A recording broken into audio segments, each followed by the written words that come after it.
Yeah, it's alright.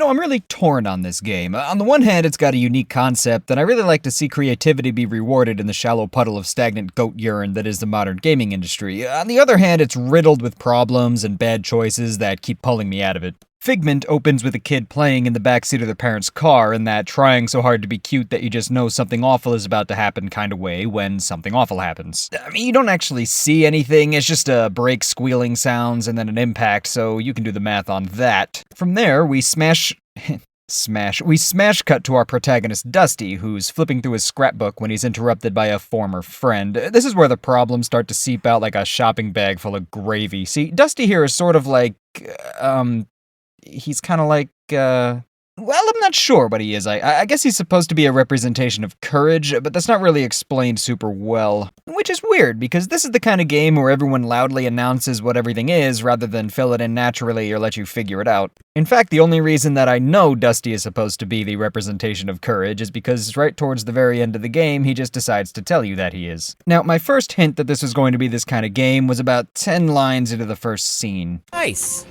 Let's get it back to my rocking chair and I'm good.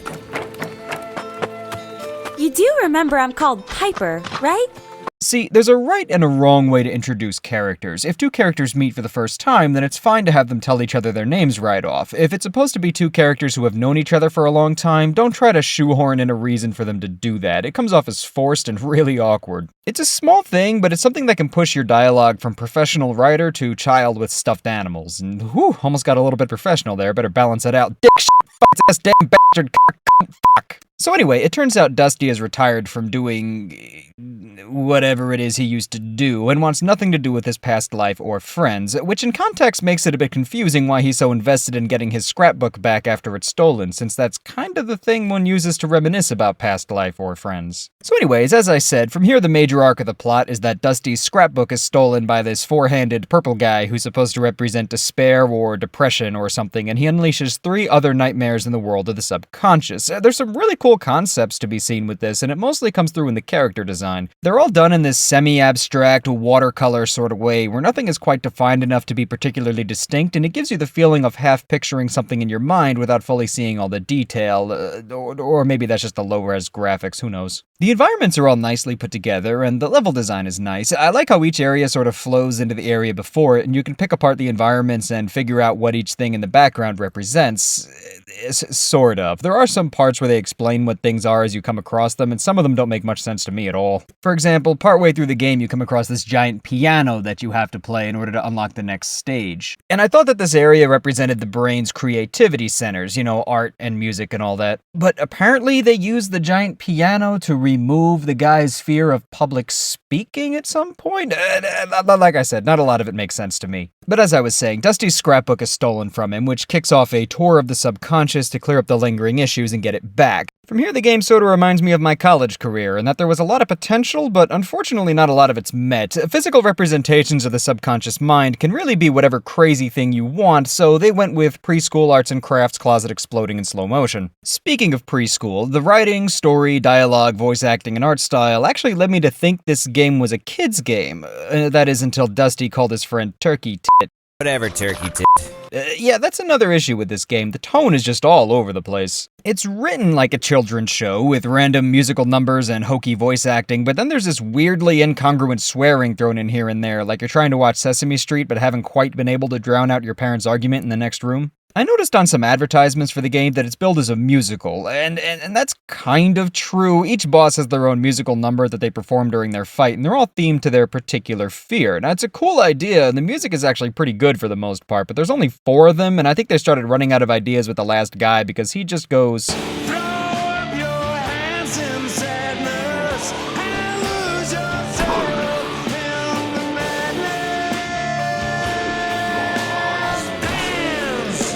every time you start a combat encounter with them. It would also work a lot better if the voices were, well, decent. I'm really confused by the voice acting, actually. Either it's a lot of people who don't speak English doing a phenomenal job pronouncing everything phonetically, or it's the developers' friends mumbling their way through because they felt a bit shy and didn't feel like doing more than one take. I know this will be a bit hypocritical coming from me, but I don't think I've ever heard diction this bad in a game before. Some of the characters are extremely difficult to understand. There's also weird points where the inflection on words is wrong, as if the actors didn't know what the context for the line was, even if they were the ones who said the line leading up to it.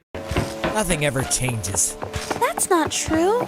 You did! Hey, you see what I mean? You see how awkward that sounds? As far as gameplay goes, it's actually pretty decent. There's some basic combat, but it's only about 5 enemy types, and they all have the same attack, so it's not particularly complex, and there's no strategy beyond hit thing with stick, so I never died to a combat encounter even once outside of a boss fight. Actually, the biggest challenge to combat is figuring out whether or not you're actually gonna fucking hit the guy, because the isometric camera angle makes it nearly impossible to see if you're on the same plane as an enemy, and the hitboxes are so small that half the time you just harmlessly whiff right through them like a gusty fart in a sundress. I like the idea behind the story, but I feel like it falls way short of its potential. At first I thought the game took place in the subconscious of the child at the beginning, which would make sense since it referenced that some trauma has occurred in the mind, which is causing the problems you have to solve. But as the game goes on, it turns out you're in the mind of the dad, who is driving. Now this is an interesting way to take things, and I thought that maybe since the first boss introduced is a manifestation of despair and grief, that maybe Dusty and Piper's quest would take them through the stages of grief, helping the father's mind overcome the guilt and sadness involved in losing his family in an accident. And honestly, I still feel like that was the intention all the way up until the end, because even the climax of the game seems to be hinting that that's going to be the result, and then it just isn't. Maybe they figured dead kids were a bit too much and changed it last minute, but the plot conclusion they pulled in just feels so out of place and slapped on like a single damn strip of toilet paper on a freshly painted wall. I mean, an unpredictable ending is usually good, but it should feel like a natural progression from what's leading up to it, and this just kinda didn't. I don't want to go on too much about it, since I looked up the studio, and apparently this game already won about 1 billion awards for this story, so I guess either I just don't know good writing from a hole in the ground, or everyone else is wrong. Everyone else is wrong, by the way. Anywho, gameplay mostly revolves around avoiding obstacles and solving puzzles, and there's no real punishment or detriment to dying besides maybe having slightly less health in the next fight. You just immediately respawn exactly where you left off, which keeps things flowing along nicely. Puzzles are pretty basic, usually some variation of pick up thing, use on other thing, then pick up thing again and use it somewhere else, and there's a real effort put into keeping them intuitive even across regions, so I can appreciate the design choices made in that respect. The issue is, some of the puzzles can get really tedious, and there's this weird insistence on freezing you in place to play out little mini cutscenes when you complete objectives that just grinds everything to a halt and feels really unnecessary. The thing is, I really wanted to like this game for doing something different, but I'm really struggling to find nice things to say about it. I feel like I'm trying to describe how a blind date went to the friend who set me up on it. I like the concept and some of the visuals, but the story feels simultaneously rushed and dragged out. The voice acting is awful and the writing sets my teeth on edge.